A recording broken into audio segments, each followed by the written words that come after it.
পশ্চিমবঙ্গে জয়েন্ট পরীক্ষার admit card প্রকাশ হলো। নতুন আপডেট দিল পশ্চিমবঙ্গ জয়েন্ট এন্ট্রান্স বোর্ডের। তো চলুন বন্ধুরা দেখে নিই কবে বেরোচ্ছে এই অ্যাডমিট কার্ড।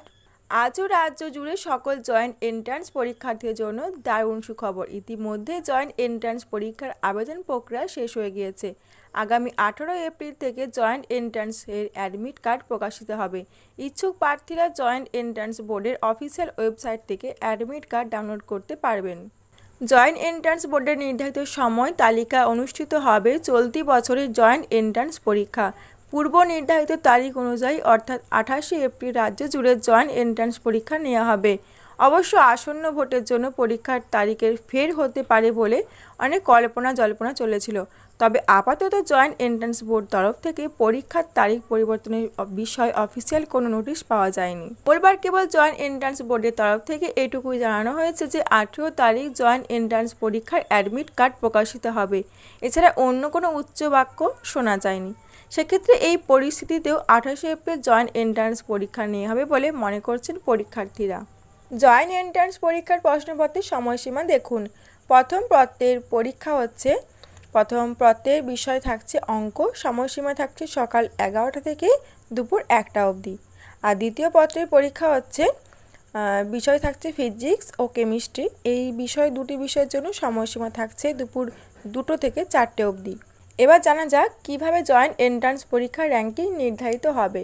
যে সকল পরীক্ষার্থী রাজ্যের পরীক্ষার প্রথম ও দ্বিতীয় পত্র দুটো পরীক্ষাতে বসবেন তাদের জন্য জেনারেল মেরিট র্যাঙ্কিং বা ফার্মাসি মেরিট র্যাঙ্কিং থাকবে।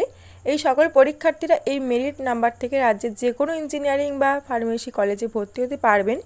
আর যে সকল পরীক্ষার্থী কেবল দ্বিতীয় পত্র অর্থাৎ ফিজিক্স ও কেমিস্ট্রির উপরে পরীক্ষা দেবেন তাদের কেবলমাত্র ফার্মাসি মেরিট র্যাঙ্কিং থাকবে।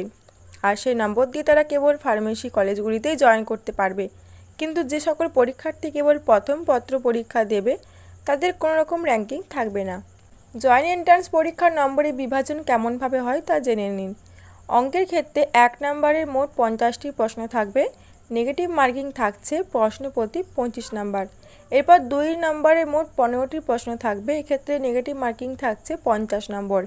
এছাড়াও 2 নম্বরের মোট 10টি প্রশ্ন থাকবে। এক্ষেত্রে কোনো নেগেটিভ মার্কিং থাকছে না, মোট নম্বর থাকছে 100। ফিজিক্সের ক্ষেত্রে 1 নম্বরের 30টি প্রশ্ন থাকছে। এক্ষেত্রে নেগেটিভ মার্কিং থাকছে 25 নম্বর। 2 নম্বরে 5টি প্রশ্ন থাকবে এবং নেগেটিভ মার্কিং থাকছে 50 নম্বর।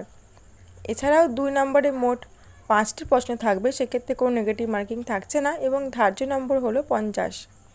কেমিস্ট্রির ক্ষেত্রে 1 নম্বরে 30টি প্রশ্ন থাকবে এবং নেগেটিভ মার্কিং থাকবে প্রশ্ন প্রতি 25 নম্বর।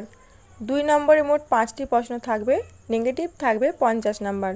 2 নম্বরে আরও 5টি প্রশ্ন থাকবে, সেখানে করে নেগেটিভ মার্কিং থাকছে না, মোট ধার্য নাম্বার হলো 50।